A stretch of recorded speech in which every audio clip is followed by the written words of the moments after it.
So what's up mga lods? Yan, pauwi na tayo. Galing sa work. May work na po kasi tayo ngayon. Then, ayun po, may papakita lang po ako sa inyo, no? Isa pong karangalan na ipakita sa inyo ang pinagyayabang po ng iniidolo nilang presidente na si Bongbong Marcos Jr. Yan po ha. At nabayanan nyo po itong video na to para kayo'y mamangha, mabilib kung ano po talagang kakayanan ng ating presidente ngayong panahon ito na si Bongbong Marcos Jr. Balikan ko po kayo ha. So ito na mga Lodi, malapit-lapit na po tayo dun sa aking gusto ipakita sa inyo para magkaroon kayo ng idea kung ano po yung kaganapan dito sa amin sa Davao City ha. Dahil kung maaalala nyo mga Lodi, pinagmayabang po ni Marcos Jr. na ayun nga po, bubuksan na daw po yung Bukana Bridge at dating pa parang inaangkin niya itong proyekto na to kasi panahon daw po niya nangyari. Ito ay magagamit. We will open the bridge on the 15th. So ito po ang sitwasyon dito ngayon para sa inyong kaalaman. Oh, grabe yung traffic. Ang galing mo talaga Marcos Jr. Oh, ito yung sinabi sa inyo yung proyekto na gusto niyang parang ang dating angkinin. Alam naman natin na Bill project pa to ni Tatay Duterte para magkaroon din ng idea sa nangyari dito sa Davao City.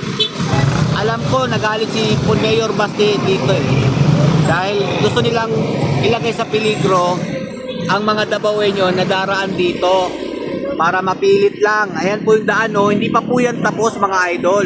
Dahil nga pinagyabang po ni Marcos Jr. na mabubuksan na daw po ito nung dumaan na December 15. Oh. Ayan isang linya lang po yung pwedeng daanan dyan. Nilalagay mo sa peligro ang mga mamamayan o tao dito sa amin sa Davao City. Marcos Jr., makinig ka, wag kang pangag. Oh. Ayan ayan ang sitwasyon dito. Pinilit mo na buksan itong daanan na ito kahit di pa tapos, isang linya pa lang. Yan po. Pinagyabang niya, mabubuksan daw. Pero pinilit para hindi mapahiya. Ayan po, napakita ko sa inyo. Tingnan nyo, nandiyan pa yung mga bakal. Ano ba, safe ba yan? O, di ba? May mga yero pa sa gilid. O.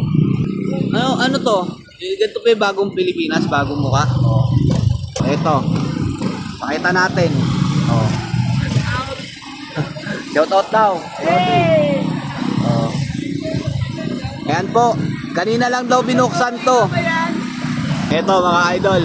Oh, hindi pa po tapos. Pinilit. Oh, ang galing po talaga ni Marcos Jr.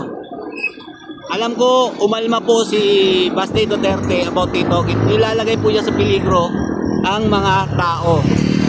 Napakita ko na kung gaano kagaling na presidente ang Marcos Jr. ninyo. Oh, dito. Ito yung Bukana Bridge. Sir, salamat. Ito yung Bukana Bridge na dito pumunta si si Marcos Jr.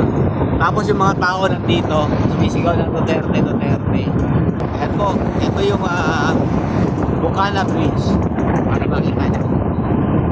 Tapos paano mo masasabi na proyekto mo ito Bongbong Marcos Jr.? Kung may makikita ka dyan, Philippine flag at saka Chinese flag. Di ba?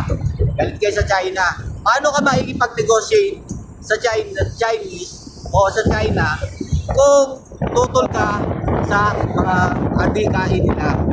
Ayan ganda lang mga ginagawa po ng administrasyon ni Tatay Duterte. Philippine project po ito sa inyong kaalaman Hindi po ito Marcos Jr. project. Ayan ganda diba? Ang haba nito mga idol. Ito yung sinabi ni Bibi Sara Duterte na wala talagang pondo at ginawan po ni Tatay Duterte nung presidente siya na mabigyan po ng pondo, makalikom ng pondo dito. Yan po, ang istorya talaga ito. Bukana Bridge na to. Yan yung flag ng China. So, paano magiging Marcos Jr. Project to? Kung siya mismo ayaw niya sa mga Chinese dahil sabi niya sinasakop daw pero hindi, tumutulong po sila sa pag-unlad pag-asenso ng ating bansa. Tapos yung Amerika pa na walang ginagawa tawag ito yung mga kanilang pinagbibigyan ng pansin. Yan mga lodi, lubak pa dito. Delikado pa to. Pero yun nga, pinilit ni Marcos Jr. na buksan para lang may maipagyamang. Diba? Pero keep safe na lang mga idol para doon sa pinakita ko sa inyo na daraan dito. Huwag masyado mabilis pagpatakbo. Ngayon nga po, isipin po natin na lagi po tayo nag-aantay ng mga pamilya sa atin. Yan po mga idol. Stay safe. God bless you all. Marcos Jr., magising ka na sa katotohanan. Hindi ikaw ang magpapalago, magpapansenso ng bansang Pilipinas. Duterte lang.